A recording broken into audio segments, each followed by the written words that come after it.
Basic सवाल 2025 को अगर संक्षेप में आप रख पाएं, आप कैसे देख रहे हैं in terms of real estate? Real estate के लिए ये एक बहुत ही सुनहरा साल मैं समझता हूँ 2025 जो गुजरा है।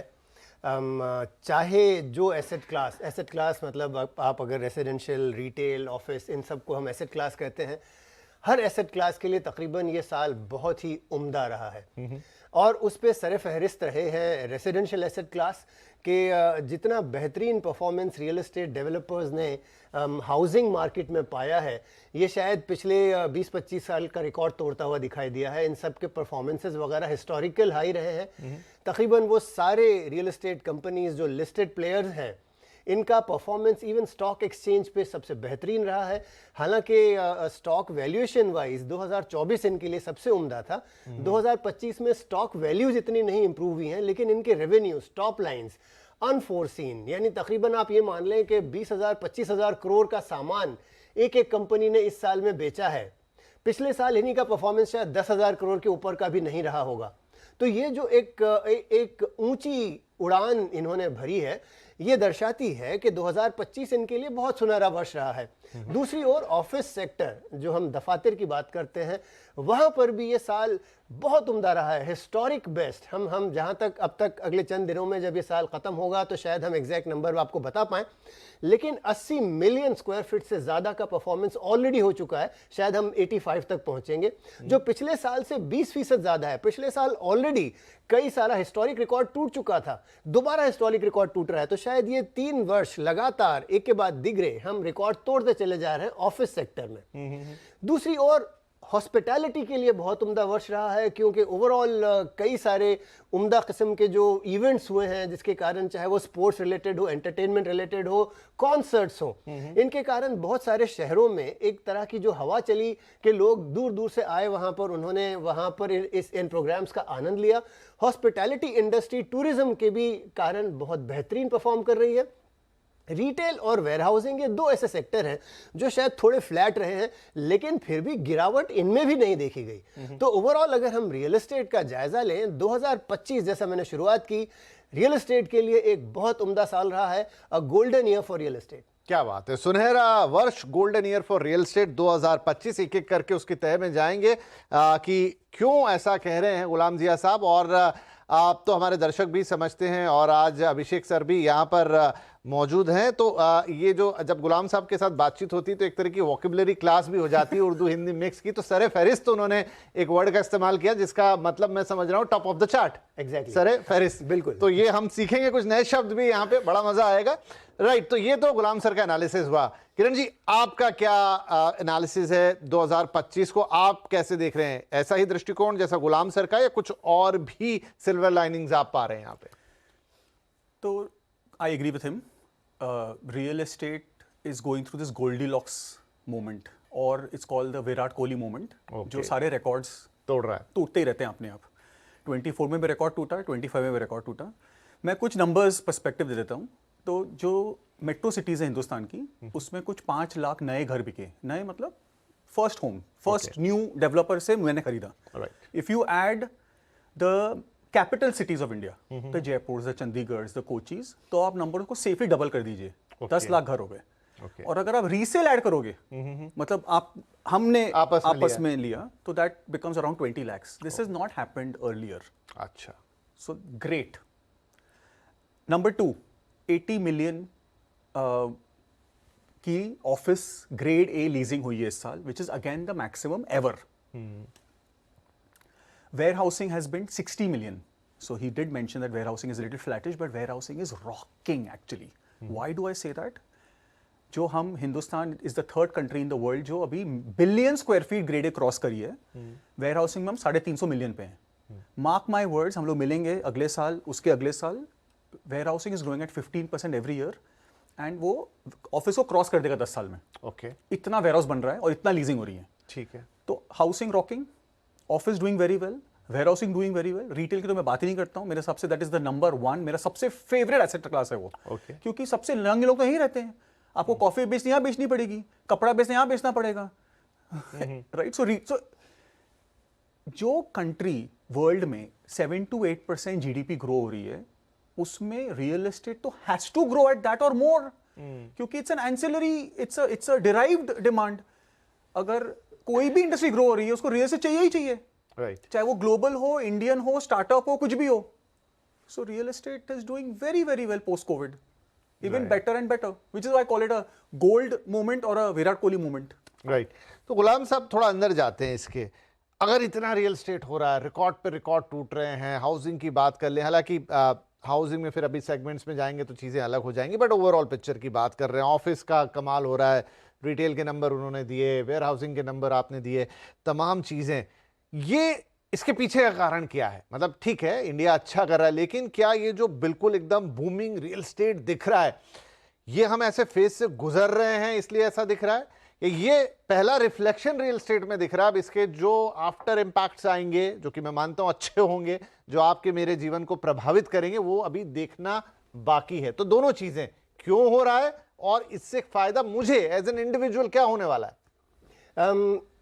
पहले आपके सवाल के पहले पहलू पर नजर डालेंगे कि ये जो क्यों वाला सवाल है उसका जवाब ढूंढने की कोशिश करते हैं कि इस जवाब के लिए मुझे शायद आपको और आपके सामईन को 10-15 साल दर्शक आपके ऑडियंस को 10-15 साल पीछे शायद ले जाना होगा कि ये कोविड से पहले तक, अगर आप उससे पहले के चंद वर्षों पर नज़र डालें, आपको लगातार आपकी इकोनॉमी, देश की इकोनॉमी बेहतरीन ग्रो करती दिखाई दी। मैं जिक्र कर रहा हूँ 2015-16 से 2020 तक का वो जो 5-6 साल थे, आपका स्टॉक एक्सचेंज बूमिंग था, हर तरफ हर सेक्टर परफॉर्म कर रहा था। एक वाहिद सेक्टर था रियल एस्टेट जो नहीं चल रहा था।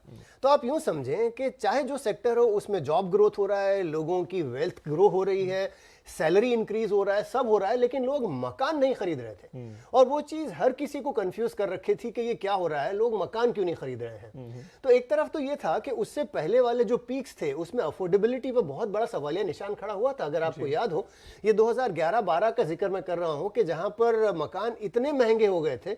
मुंबई जैसे शहर में हम जब अफोर्डेबिलिटी इंडेक्स देखते हैं, जिसमें अगर हम ये समझ लें कि आपकी हाउस होल्ड इनकम एक्स है, तो उसके सामने टिपिकली 5x में आपको मकान मिलना चाहिए। लेकिन मुंबई जैसे शहर में ये अफोर्डेबिलिटी इतनी खराब हो चुकी थी कि शायद आपको 90% तक के अनअफोर्डेबल हो चुका था, कि जहां आपके लिए मकान खरीदना दो भर नामुमकिन था। उसके बाद ये एक दौर आया जहां पर मकानों में, रियल एस्टेट में इतनी गिरावट देखी गई कि कोई खरीद ही नहीं रहा था, क्योंकि हर कोई यही चाह रहा था कि और मकानों की कीमतें गिरे, उसके बाद हम मकान खरीदें। फिर कोविड आया। कोविड के बाद हर चीज अचानक यूं लगी कि शायद अब तो रियल एस्टेट की फातिहा पढ़ ली जाए कि रियल एस्टेट खत्म हो चला। लेकिन उसके दूसरे और एक नया ही पहलू रियल एस्टेट का दिखाई दिया, जब लोगों ने अचानक, और उसको आप चाहे जो भी उससे आप नतीजा अखज़ करें कि लोगों को लग्जरी की इंपॉर्टेंस पता चली, या कोविड के कारण लोगों ने मकान खरीदने शुरू किए, जो मैं उससे इत्तेफाक नहीं रखता, लेकिन ये तो फिर लोगों ने मकान एक मिनट मैं रोकूंगा जी। आपने कहा आप उससे इत्तेफाक नहीं रखते, लेकिन आज तक की तो अंडरस्टूड थ्योरी यही है कि लोगों को बड़े घर की कीमत पता लग गई, लोगों को लगा कि भाई घर चाहिए, घूमने फिरने से ज्यादा जरूरी घर है। आप कह रहे हैं मैं इत्तेफाक नहीं रखता, तो फिर आपकी थ्योरी क्या है? हमारा ये समझना है कि जो कोविड या कोई भी महामारी कह लें, ये 100 साल में एक बार आती है, और ये लोग सब जान चुके हैं कि अगले 100 साल तक नहीं आना। तो अब अगर अगले 100 साल तक नहीं आ रही है, तो क्या कारण है आपको एक एक्स्ट्रा बेडरूम चाहिए? तो ये जो एक तरह का माहौल तैयार किया गया है, मैं उससे सहमत नहीं हूं, क्योंकि एक ओवरऑल देखिए, लोग उमूमन काफी हद तक वो फोमो की तरफ चल पड़ते हैं, फियर ऑफ मिसिंग आउट। एक जो कंटेंट, एक जो एयर तैयार की जा रही है, वो हम आप जैसे लोग, मीडिया जैसे लोग, वो लोगों में एक तरह का एक व्यवहार क्रिएट कर देते हैं कि भाई आपको खरीदना है। तो ये, इससे मैं इत्तेफाक नहीं रखता, क्योंकि वो लॉजिकल नहीं है। अगर कोई ये कहता कि कोविड ने आपको सिखाया कि लग्जरी क्या चीज़ है, अरे क्या हमें कोविड से पहले लग्जरी का इल्म नहीं था? सवाल खड़ा होता है। ये कोविड ने आपको सिखाया कि आपको एक एक्स्ट्रा बेडरूम की जरूरत है, क्यों उससे पहले नहीं थी? अगर कोविड के कारण मेरे सडनली क्या मेरे पॉकेट्स डीप हो गए? क्या कोविड ने मेरे जेबों में ऐसी रकम भर दी कि मैं अब जाके लग्जरी मकान खरीदूं? ये लॉजिक नहीं है। और इस चीज़ को अगर किसी कारण यूज़ किया जा रहा है, एडवर्टाइजिंग के तौर पर, कैंपेन के तौर पर चलाया जा रहा है, लोगों में ये सेंस डाला जा रहा है कि भाई आपको मकान खरीदना चाहिए क्योंकि आप कोविड से गुजर चुके हो तो मकान खरीदो। तो एक वो फेस था जहां पर एक वेंजेंस के साथ लोगों ने कुछ खरीदारियां की, कुछ लोगों ने टूरिज्म की तरफ ध्यान दिया और बहुत सारी चीज़ें हुई, लेकिन मकान खरीदना उस फहरिस्त में नहीं आता कि सडनली मकान खरीदना मतलब तो फिर हुआ क्या कि वहीं पर उसी चीज को मैं समझा रहा था कि वहीं पर ये था कि उससे पहले 7-8 साल तक लोगों के पास वेल्थ जमा हो रही थी। हमने जिक्र किया 2015 से 2020 के दौरान वेल्थ क्रिएट हो रही है, सैलरीज इंक्रीज हो रही है। और अगर आप इस चीज को दोबारा दोहराएं, ये वो दौरान था जब 2021 में गवर्नमेंट ने इंटरेस्ट रेट्स लो करना शुरू किया और हिस्टोरिकली भारत के हिस्ट्री में पहली दफा 6.5% का होम लोन आपको दस्तयाब हुआ। तो ये सारी चीजें इकट्ठा हो रही थी। एक तो आपके पास डीप पॉकेट्स तैयार हो रहे थे, 5-7-8 साल तक आप अपनी वेल्थ क्रिएट कर रहे थे, मकान नहीं खरीद रहे थे, फिर होम लोन इंटरेस्ट रेट इतना नीचे आ गया, फिर आपने ये पाया कि इस दौरान में मकानों की कीमतें सबसे अफोर्डेबल लिमिट पर आ चुकी हैं। राइट, बिल्डरों ने भी कहा बेचेंगे। बिल्कुल। तो वो सारी चीजें इकट्ठा होने के बाद आपको एक माहौल तैयार हुआ और एक रीजन बना लोगों को मकान खरीदने का। अब ये हुआ कि उस समय अगर आप, चूंकि हम डेप्थ में नहीं जा रहे, लेकिन अपर एंड पर ही फोकस ज्यादा रहा क्योंकि डेवलपर को लगा कि लग्जरी, और वो कहानी बहुत अच्छी तैयार हुई कि कोविड के बाद हर शख्स लग्जरी चाहता है, तो वो कहानी के कारण लोगों ने लग्जरी खरीदना शुरू किया और वो चल रहा है, अब तक चल रहा है। और वो चीज़ एक चिंता का विषय है जो हम आगे डिस्कस करेंगे। लेकिन क्यों का जवाब यहां से आपको मिलेगा कि सभी के पास उससे पहले के 8-10 साल का पेंटअप डिमांड मार्केट में था। अभी अभिषेक ने आपको एक नंबर बताया, वो टॉप के शहरों में 5 लाख जो मकान बिके, आपके लिए उन 2015 से 2020 के दौरान 2 से 2.5 लाख मकान बिकते थे। मार्केट आधे रफ्तार पर चल रही थी, तो वो सारा पेंटअप डिमांड तो था। हर साल दर साल कोई 2 लाख, कोई 2.5 लाख जो मकान खरीदे बेचे जा सकते थे वो नहीं बिके। वो लोग तो मार्केट में थे। तकरीबन 8 से 10 लाख ऐसे लोग बिल्कुल रहे हैं जिन्होंने उस दौरान में अपने मकान खरीदने का डिसीजन डिले किया है। आज वो लोग हैं मार्केट में, उनके पास पॉकेट्स भी हैं, डीप पॉकेट्स हैं। आप ये समझें कि जो उमूमन रियल एस्टेट का ग्रोथ रेट उमूमन 7-8% पर एनम आंका जाता है, अगर आप वर्स्ट जो केस भी पकड़ लें, आप इन्वेस्टमेंट की पोर्टफोलियो पर देखें, आपको SIPs भी आपको डबल डिजिट में ग्रोथ दे गए हैं। 20% तो नॉर्मल, लेकिन मिनिमम आपने 12-13% वहां भी ग्रो किया।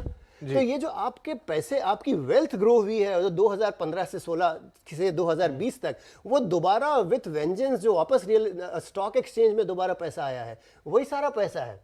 हम आज जब स्टॉक एक्सचेंज हमारा पीक्स को छू रहा है, तब ये सवाल खड़ा होना चाहिए जो रियल एस्टेट में भी हो रहा है कि कौन मकान खरीद रहा है, वही लोग तो खरीद रहे हैं जो स्टॉक भी खरीद रहे हैं। तो लोगों के पास इफरात है, इफरात मतलब बहुत ज्यादा पैसा है, क्वांटिटी में पैसा है, और वो यहाँ आया है। और जैसा मैंने बताया, एक ह्यूज पेंटअप डिमांड था जो कोविड से पहले तकरीबन 7-8 साल तक लगातार बढ़ता चला जा रहा था। आज वही लोग हैं जो मकान खरीद रहे हैं।